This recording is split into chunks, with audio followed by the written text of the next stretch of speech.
കാറ്റത്തെ കിളിക്കൂട് സീരിയലിന്റെ latest episode review ആണ് പറയുന്നത്. അങ്ങനെ എല്ലാവരും കൂടി ചേർന്ന് സുഭാഷിന്റെ കല്യാണക്കാരൻ ചർച്ച ചെയ്യാണ്.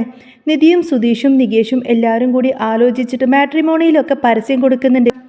എത്രയും വേഗം അവന്റെ കല്യാണം ഒന്ന് നടന്നു കിട്ടണമേ എന്നാണ് എല്ലാവരുടെയും ആഗ്രഹം. രാവിലെ സുഭാഷ് ജോലിക്ക് പോയി, നികേഷ് കോളേജിലേക്കും ഇറങ്ങി. ആ സമയത്തിന് നിധി വീടൊക്കെ ഒന്ന് തൂത്തുവാരി തുടച്ച് വൃത്തിയാക്കാൻ തന്നെ തീരുമാനിച്ചു. അവിടെയൊക്കെ നിറയെ പൊടിയും അഴുക്കുമൊക്കെ പിടിച്ചിരിക്കുകയായിരുന്നു. ഓരോ സാധനങ്ങളൊക്കെ അടുക്കി പെറുക്കി വെച്ച് അവൾ തകർത്തങ്ങ് പണിയെടുക്കുന്ന നേരം നോക്കിയിട്ടാണ് സുധീഷ് അങ്ങോട്ടേക്ക് വരുന്നത്. സുധീഷ് വന്ന് ചോദിക്കുന്നുണ്ട്, അല്ല ഇതെന്താ ഇവിടെ വലിയ പണിയിലാണല്ലോ എന്ന് പറയുന്ന സമയത്തിന് അവൾ തിരിച്ചും ചോദിച്ചു, എന്ത് പണിയെന്ന്. അല്ല ഇതൊക്കെ ഇങ്ങനെ തൂത്തുവാരി തുടക്കുന്നത് കണ്ടപ്പോൾ ചോദിച്ചതായെന്ന് സുധീഷ് പറയൂ. ഓ ഇതൊക്കെ ഭയങ്കര പൊടിയാ സുധീഷേ എന്ന് നിധി പറയുമ്പോൾ സുധീഷ് പറയുന്നുണ്ട്, വെറുതെ എന്തിനാ നിധി നീ ഈ പണിയൊക്കെ ചെയ്യുന്നത്? ഇതിൻ്റെയൊക്കെ വല്ല ആവശ്യമുണ്ടോ? ആ ടി വി കണ്ടില്ലേ, അതൊന്നും വർക്കാവാത്തതാണ്. അതൊക്കെ തുടച്ചു മിനുക്കിയിട്ട് വല്ല കാര്യമുണ്ടോ, വല്ല ഗുണമുണ്ടോ എന്നൊക്കെ ചോദിക്കാണ് സുധീഷ്. ഇത് കേട്ടപ്പോൾ നിധിക്ക് ദേഷ്യം വരികയാണ്. നിധി പറയുന്നുണ്ട്, അല്ലാതെ പിന്നെ ഞാൻ എന്ത് ചെയ്യണമെന്നായി പറയുന്നത്? ഇവിടെ വന്ന സമയത്ത് എനിക്ക് ഭയങ്കര ലക്ഷ്യങ്ങളാണെന്നൊക്കെ ആയിരുന്നല്ലോ എല്ലാവരും പറഞ്ഞത്. എനിക്ക് ജോലി വേണം, പഠിക്കണമെന്നൊക്കെ കേട്ടിട്ട് ഇവിടെ എങ്ങനെ തൂത്തു തുടച്ചിരിക്കാനാണോ ഭാവം എന്നൊക്കെ അവൾ ചോദിച്ചു. ഉടനെ നിധി തന്നെ മറുപടിയും കൊടുത്തു, അതെ ജോലി കിട്ടണമെങ്കിൽ ആദ്യം സർട്ടിഫിക്കറ്റ് വേണം, അതിന് അപ്ലൈ ചെയ്യണ്ടേ? അതിനെന്താ നാളെ തന്നെ പോയി അപ്ലൈ ചെയ്തേക്കാമെന്ന് സുധീഷ് പറഞ്ഞപ്പോൾ, ഓ അതൊക്കെ എനിക്കറിയാം, ഞാൻ എൻ്റെ ഫ്രണ്ടിനോട് ഇങ്ങോട്ടേക്ക് വരാൻ പറഞ്ഞിട്ടുണ്ട്, അവളും കൂടിയിട്ട് ഞാനും കോളേജിലേക്ക് പോയി അപ്ലൈ ചെയ്തോളാമെന്ന് പറയാണ് നിധി. പക്ഷേ സുധീഷിന് വിടാൻ ഭാവമില്ലായിരുന്നു. ഇവിടുന്ന് തക്കലക്ക് നല്ല ദൂരമില്ലേ, ഒരു കാര്യം ചെയ്യാം, ഞാൻ നാളെ കാറ് വരാൻ പറയാം, അതിൽ പോയിട്ട് വരാമെന്ന് അവൻ പറഞ്ഞു. എന്തിന്? എനിക്ക് കാറിൻ്റെ ആവശ്യമൊന്നുമില്ല, എനിക്ക് ബസ്സിൽ പോകാൻ അറിയാമെന്ന് നിധി ഉറപ്പിച്ചു പറഞ്ഞു. ഏയ് അതൊന്നും ശരിയാവില്ല, ബസ്സിലൊക്കെ കയറിപ്പോയുമ്പോൾ എന്തെങ്കിലുമൊക്കെ പറ്റിയാലോ എന്ന് സുധീഷ് ചോദിച്ചപ്പോൾ നിധി തിരിച്ചടിച്ചു. പിന്നെ എന്ത് പറ്റാനാ എനിക്ക്? ഈ കാണുന്ന ആൾക്കാരൊക്കെ കാറിലാണോ നടക്കുന്നത്? എല്ലാവരും ബസ്സിലല്ലേ പോകുന്നത്? അവർക്കാർക്കും ഒന്നും പറ്റുന്നില്ലല്ലോ. അതല്ല നിധി, നിധിക്ക് ബസ്സിൽ പോയിട്ട് അത്ര ശീലമില്ലല്ലോ, ഞാൻ കൊണ്ടുവിടാം. പിന്നെ ഞാനാണല്ലോ നിന്റെ ഗാർഡിയനോ? സുധീഷ് എൻ്റെ ഗാർഡിയനൊന്നുമല്ല. സുധീഷിൻ്റെ കൂടെ ഞാൻ ഇറങ്ങി വന്നു എന്നത് ശരി തന്നെയാണ്. പക്ഷേ ഇവിടെ വന്നപ്പോൾ ആ ഒരു ചിന്തയൊക്കെ മാറി. നിങ്ങളെ ഗാർഡിയനാക്കാൻ എനിക്ക് ഒട്ടും തന്നെ ഉദ്ദേശമില്ല. വായ തുറന്നാൽ നിങ്ങൾ കള്ളം മാത്രമല്ലേ പറയുള്ളൂ. സുഭാഷ് ഏട്ടനുണ്ട്, പിന്നെ 2 അനിയന്മാരുണ്ട്, എനിക്ക് അവരൊക്കെ മതി എന്ന് നിധി മുഖത്തടിച്ചതുപോലെ പറയാണ്. സുധീഷിന് ഭയങ്കര സങ്കടം വന്നു. എന്നാലും സുധീഷ് വിട്ടുകൊടുത്തില്ല. അവരൊക്കെ എന്നാ ഉണ്ടായത്? ആദ്യം ഞാനാ ഉണ്ടായത്. ഞാനല്ലേ നിന്നെ ഇങ്ങോട്ടേക്ക് കൂട്ടിക്കൊണ്ടുവന്നത്. ആ ഒരു നന്ദിയും കടപ്പാടും നിനക്ക് എന്നോട് വേണമെന്ന് പറഞ്ഞപ്പോൾ, ഓ ഇതാണോ ഇപ്പോൾ ഇത്ര വലിയ കഥ? കൂട്ടിക്കൊണ്ട് വന്നതൊക്കെ അത്ര വലിയ കാര്യമായിട്ട് പറയണ്ട, എനിക്ക് തനിച്ചു പോവാനൊക്കെ അറിയാമെന്ന് നിധി പറഞ്ഞു. ഒടുവിൽ സുധീഷ് അതിന് സമ്മതിച്ചു. ശരി, തനിച്ചാണെങ്കിൽ നീ തനിച്ചു പോയിട്ട് വായോ, സർട്ടിഫിക്കറ്റ് ഒക്കെ സെറ്റാക്കിയാൽ മതി. സുധീഷിനും കൂടി നിധിയുടെ കൂടെ പോകണമെന്ന് വലിയ ആഗ്രഹമായിരുന്നു. പക്ഷേ നിധി അതിനൊന്നും സമ്മതിക്കുന്നില്ല. അവൾ ഉറപ്പിച്ചു പറഞ്ഞു, എന്നെ ആരും പിടിച്ചു കൊണ്ടുപോകാനൊന്നും പോകുന്നില്ല, എനിക്ക് തനിച്ചു പോകാനറിയാമെന്നൊക്കെ പറയും. അങ്ങനെ വൈകുന്നേരം അത്താഴം കഴിക്കാൻ എല്ലാവരും കൂടെ ഇരിക്കാണ്. ഭാസ്കരൻ സിറ്റൗട്ടിൽ പാട്ടൊക്കെ വെച്ചിട്ട് അവിടെ ഇരുന്നിട്ടാണ് ഭക്ഷണം കഴിക്കുന്നത്. ആ സമയത്തിന് സുധീഷ് കാര്യം അവതരിപ്പിച്ചു. നാളെ നിധിക്ക് തക്കലക്കിലേക്ക് പോകണം, കോളേജിൽ പോയിട്ട് ഡ്യൂപ്ലിക്കേറ്റ് സർട്ടിഫിക്കറ്റിന് അപ്ലൈ ചെയ്യണം. സുഭാഷ് അത് കേട്ടപ്പോൾ നികേഷിനെ വിളിച്ചു. എടാ നികേഷേ, നാളെ നീ നിധിയുടെ കൂടെ ഒന്ന് പോയി. പക്ഷേ നികേഷ് കൈമലർത്തി, അയ്യോ സുഭാഷ് ഏട്ടാ, നാളെ എനിക്ക് എക്സാം തുടങ്ങിയല്ലേ, ഞാനത് മറന്നുപോയി, ഇനിയിപ്പോൾ എന്തു ചെയ്യും? സുധീഷ് ഉടനെ തന്നെ ചാടി വീണു. അതിന് ഞാനുണ്ടല്ലോ, ഞാൻ കൂടെ പോയിക്കോളാം എന്ന് പറയും. പക്ഷേ നിധി സമ്മതിച്ചില്ല. അതിനൊന്നും ആവശ്യമില്ല, ഞാൻ തനിച്ചു പോയിക്കോളാം. അതെങ്ങനെ ശരിയാവും? അങ്ങോട്ടും ഇങ്ങോട്ടേക്കും ഒരുപാടധികം യാത്രയില്ലേ എന്ന് സുഭാഷ് ചോദിച്ചപ്പോൾ, അതിനെന്താ സുഭാഷ് ഏട്ടാ, രാവിലെ ഞാൻ ബസ്സിൽ പോയിട്ട് വൈകുന്നേരം വരാം, എൻ്റെ ഒരു ഫ്രണ്ട് അവിടെ ഉണ്ടാവും. മുൻപ് ഞാൻ നികേഷിൻ്റെ കൂടെ ബസ്സിൽ പോയതല്ലേ, അതുകൊണ്ട് ആരും പേടിക്കണ്ട എന്ന് നിധി പറഞ്ഞ് സമാധാനിപ്പിച്ചു. സുഭാഷിന് എന്നാലും ഒരു പേടി. എന്നാലും നിധി ഒരു കാര്യം ചെയ്യ്, നീ സുധീഷിനെ കൂട്ടിക്കോ. വേണ്ട വേണ്ട, അത് വേണ്ട, സുധീഷിനെ കൂട്ടിയാൽ പിന്നെ അവിടെ ചെന്നാൽ ഞാൻ നാണം കിടും. ഉടനെ തന്നെ അവൻ പറയും, എനിക്കവിടെ വലിയ പരിചയക്കാരുണ്ട്, ഉദ്യോഗസ്ഥരുണ്ട് എന്നൊക്കെ ഇങ്ങനെ വെറുതെ അങ്ങ് തട്ടി എന്നെ വെറുതെ കുഴപ്പത്തിലാക്കും. സുഭാഷ് ഏട്ടാ, എന്തിനാ വെറുതെ? അതിൻ്റെ ഒന്നും ആവശ്യമില്ല, ഞാൻ തനിച്ചു പോയിക്കോളാമെന്ന് പറയാണ് നിധി. ഇത് കേട്ട് സുഭാഷിന് ആകെ ടെൻഷനാവാണ്. പുറത്തിരിക്കുന്ന ഭാസ്കരൻ ഇതെല്ലാം തന്നെ കേൾക്കുന്നുണ്ടായിരുന്നു. ഒടുവിൽ സുഭാഷ് ചോദിച്ചു, എന്നാൽ പിന്നെ ഒരു കാര്യം ചെയ്യാം, ഞാൻ വരട്ടെ? എന്തിനാ സുഭാഷ് ഏട്ടാ പണിയൊക്കെ കളഞ്ഞിട്ട് എൻ്റെ കൂടെ വരുന്നത്? ഞാൻ കുഞ്ഞു കുട്ടിയൊന്നുമല്ലല്ലോ, എൻ്റെ അച്ഛൻ ഇങ്ങനെയായിരുന്നു, എന്നെ ഒരിടത്തേക്കും തനിച്ചു വിടില്ല. അതുകൊണ്ട് എന്തു പറ്റി? അവസാനം എനിക്കൊരിടത്തേക്കും തനിച്ചു പോവാൻ അറിയാത്തൊരവസ്ഥയായി. ഇനിയെങ്കിലും ഞാനൊന്ന് തനിച്ചു ശീലിക്കട്ടെ. നാളെ എനിക്ക് ജോലി കിട്ടി തനിച്ച് ജീവിക്കേണ്ടവളല്ലേ ഞാൻ. ഇത് കേട്ടപ്പോൾ സുഭാഷ് അതിന് സമ്മതിച്ചു. എന്നാൽ അങ്ങനെ തന്നെ നടക്കട്ടെ. സുധീഷ് വീണ്ടും ഇടയ്ക്ക് കയറി എന്തോ പറയാൻ നോക്കിയപ്പോഴേക്കും ഞാൻ പറഞ്ഞതാ കൂടെ വരാമെന്ന്. നിധി അവനെ ഒന്ന് നോക്കി. ഞാൻ പറഞ്ഞല്ലോ എനിക്ക് തനിച്ചു പോവാൻ അറിയാമെന്ന്. അപ്പോഴേക്കും നികേഷും ഹരീഷും കൂടി അങ്ങ് ഇളകുന്നുണ്ട്. എന്താടാ ഈ ചിരിക്കുന്നത് എന്ന് സുധീഷ് ദേഷ്യപ്പെട്ടപ്പോൾ ഒന്നുമില്ല എന്ന് പറഞ്ഞ് അവൻ പയ്യെ അവിടെ നിന്നങ്ങ് സ്കൂട്ടായി. നിധി വീണ്ടും സുഭാഷിനോട് പറഞ്ഞു, പേടിക്കേണ്ട സുഭാഷ് ഏട്ടാ, ഞാൻ പ്രായപൂർത്തിയായൊരു പെണ്ണല്ലേ, എനിക്ക് പോയി വരാനൊക്കെ അറിയാം. പുറത്തിരുന്ന ഭാസ്കരൻ ഇതെല്ലാം കേട്ട് ഗൗരവത്തിൽ എന്തോ ആലോചിച്ചിരിക്കുന്നുണ്ട്. രാത്രി കഴിഞ്ഞ് വെളുപ്പാങ്കാലമായി. നിധി കോളേജിലേക്ക് പോവാൻ റെഡിയായി വന്നു. ആ സമയത്തന്നെ സുഭാഷ് കുറച്ച് വെള്ളവും ബിസ്ക്കറ്റുമൊക്കെ ആയിട്ട് അങ്ങോട്ടേക്ക് വരികയാണ്. എന്തിനാ സുഭാഷ് ഏട്ടാ ഇത്? 2 മണിക്കൂർ യാത്രയുള്ളതല്ലേ എന്ന് അവൻ ചോദിച്ചു. എങ്ങാനും വിശന്നാലോ? തനിച്ചല്ലേ, ബസ്സിലല്ലേ പോകുന്നത്? ഇടയ്ക്ക് ഇറങ്ങാനൊക്കെ ബുദ്ധിമുട്ടായിരിക്കും, ഇത് കയ്യിലിരിക്കട്ടെ എന്ന് പറഞ്ഞിട്ട് അയാൾ നിർബന്ധിച്ചു കൊടുത്തിനെ അതങ്ങനെ നിധിയെ കൊണ്ട് ബാഗിലേക്ക് വെക്കിപ്പിച്ചു. നികേഷ് അങ്ങോട്ടേക്ക് വന്ന് പറഞ്ഞു, എനിക്ക് എക്സാം ഇല്ലായിരുന്നെങ്കിൽ ഞാൻ ഉറപ്പായിട്ടും ഏട്ടത്തീരെ കൂടെ വരുമായിരുന്നു എന്ന് പറയുന്ന സമയത്തിന് അതൊന്നും സാരമില്ലടാ, നീ പോയിട്ട് നന്നായിട്ട് എക്സാം എഴുതിയെന്ന് നിധി അവനെ പറഞ്ഞ് സമാധാനിപ്പിച്ചു. അല്ല, നിധിയേട്ടത്തേക്ക് അവിടേക്ക് ചെന്നിട്ട് വീട്ടിലേക്ക് പോകാൻ തോന്നുമോ എന്ന് നികേഷ് ചോദിച്ചപ്പോൾ നിധി ഉറപ്പിച്ചു പറഞ്ഞു, പോവാനാണെങ്കിൽ എനിക്കത് എന്നേ പോവാമായിരുന്നു. ഞാൻ ഇവിടെ വെല്ലുവിളിച്ചിട്ടല്ലേ പോന്നിരിക്കുന്നത്. ഇനി ഞാനൊരു നിലയിലെത്തിയിട്ട് ഞാൻ ഇനി അങ്ങോട്ടേക്ക് തിരികെ പോകുന്നുള്ളൂ.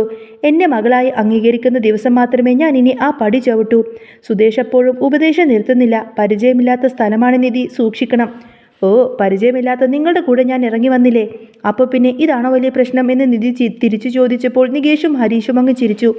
സുദേശ് അന്നേരം ആകെ ചമ്മിപ്പോയി. ചമ്മൽ മാറ്റാൻ വേണ്ടിയിട്ട് അവൻ ചോദിച്ചു, ID കാർഡും ആധാർ കാർഡും ഒക്കെ എടുത്തോ എന്ന്. ആധാർ കാർഡ് ഉണ്ടായിരുന്നുവെങ്കിൽ പലതും നടന്നേനെ എന്ന് നിധി പറഞ്ഞപ്പോൾ ഞാൻ വെറുതെ തമാശക്ക് ചോദിച്ചതാ എന്ന് സുധീഷ് ഒഴിഞ്ഞു മാറിക്കൊണ്ട് പറഞ്ഞു. സുഭാഷ് പറയുന്നുണ്ട്, സുധീഷേ, നീ അവളെ ഒന്ന് ബസ് സ്റ്റോപ്പിലേക്ക് കൊണ്ടുപോയി കയറ്റിവിട്ടേ. അങ്ങനെ എല്ലാവരും കൂടി ചേർന്ന് പുറത്തേക്ക് ഇറങ്ങിയപ്പോഴാണ് പെട്ടെന്ന് ഒരു കാറ് വന്ന് മുറ്റത്തേക്ക് വന്ന് നിൽക്കുന്നത്. സുഭാഷ് ആകെ അത്ഭുതപ്പെട്ട് ചോദിക്കുന്നുണ്ട്, ഇതെന്താടാ സുധീഷേ? അത് നിധിയെ ബസ്സിൽ വിടണ്ട എന്ന് കരുതിയിട്ട് ഞാൻ വിളിച്ചതാ, കാറിൽ പോയിക്കോട്ടെ എന്ന് സുധീഷ് പറയും. എനിക്ക് കാറ് വേണ്ട എന്ന് ഞാൻ പറഞ്ഞതല്ലേ എന്ന് നിധി ചോദിച്ചപ്പോൾ, അതല്ല നിധി, നല്ല വെയിലല്ലേ, ബസ്സിലൊക്കെ പോയി വരുന്നതൊക്കെ റിസ്ക്കാ, ഇതാവുമ്പോൾ സേഫായിട്ട് തന്നെ ധൈര്യമായിട്ട് പോയിട്ട് വാ എന്ന് അവൻ നിർബന്ധിച്ചു. നികേഷും ഹരീഷും കൂടി അടക്കം പറഞ്ഞു. ഇത് കണ്ട് സുധീഷ് ഇപ്പോൾ പറയും അവൻ്റെ ട്രാവൽ ഏജൻസിയിലെ വണ്ടിയാണെന്ന്. അത് തന്നെ സംഭവിച്ചു. സുധീഷ് ഡ്രൈവറെ മാറ്റി നിർത്തി പതുക്കെ പറഞ്ഞു, എടാ ചതിക്കരുത്, ഇതെൻ്റെ വണ്ടിയാണെന്ന് അവൾ അറിയാവൂ. നിന്റെ വണ്ടിയാണെന്ന് ഒരിക്കലും നീ അവളോട് പറയരുത്. ഡീസൽ അടിക്കാൻ പൈസ താടാ എന്ന് അവൻ ചോദിച്ചപ്പോൾ, അതൊക്കെ വരുമ്പോൾ തരാം, നീ അവളെ സുരക്ഷിതമായി കൊണ്ടുപോയിട്ട് വാ എന്ന്, സ്പീഡിൽ തന്നെ പോവരുത് എന്നൊക്കെ പറഞ്ഞ് സുധീഷ് അവനെ ഉപദേശിച്ചു. എന്നിട്ട് നിധിയുടെ അടുത്ത് വന്ന് പറയുന്നത്, നമ്മുടെ വണ്ടിയാ, ധൈര്യമായിട്ട് കയറിക്കോ എന്ന് പറയും. നിധി കാറിൽ കയറിയിരുന്നു. സുഭാഷ് വീണ്ടും ഓർമ്മിപ്പിച്ചു, ഫോണിലൊക്കെ ചാർജ് ഉണ്ടല്ലോ അല്ലേ, ആ ചാർജറും കൂടി എടുത്തോ. ഒടുവിൽ നിധി ചിരിച്ചു. പേടിക്കേണ്ട സുഭാഷ് ഏട്ടാ, ഞാൻ ഇങ്ങോട്ടേക്ക് തന്നെ തിരിച്ചു വരും എന്നൊക്കെ പറഞ്ഞ് അവൾ അവിടെ നിന്നും യാത്ര തുടങ്ങി. കുറച്ചു ദൂരം പോയപ്പോൾ നിധിക്ക് ഒരു കോള് വന്നു. ഫ്രണ്ടാണ് വിളിക്കുന്നത്. നീ കോളേജിൻ്റെ അടുത്ത് എത്തുന്നതിന് 15 മിനിറ്റ് മുൻപേ തന്നെ എന്നെ വിളിക്കണം, ഞാൻ അങ്ങോട്ടേക്ക് വരാം. നീ വരുന്നുണ്ട് എന്നറിഞ്ഞപ്പോൾ എല്ലാവർക്കും വലിയ സർപ്രൈസായി. ഫ്രണ്ട് പറഞ്ഞു, നീ എല്ലാവരോടും പറഞ്ഞോ എന്ന് നിധി ചോദിച്ചപ്പോൾ, ഇല്ല, നീ വരുന്നുണ്ട് എന്നറിഞ്ഞപ്പോൾ തന്നെ എനിക്ക് വലിയ സന്തോഷമായി.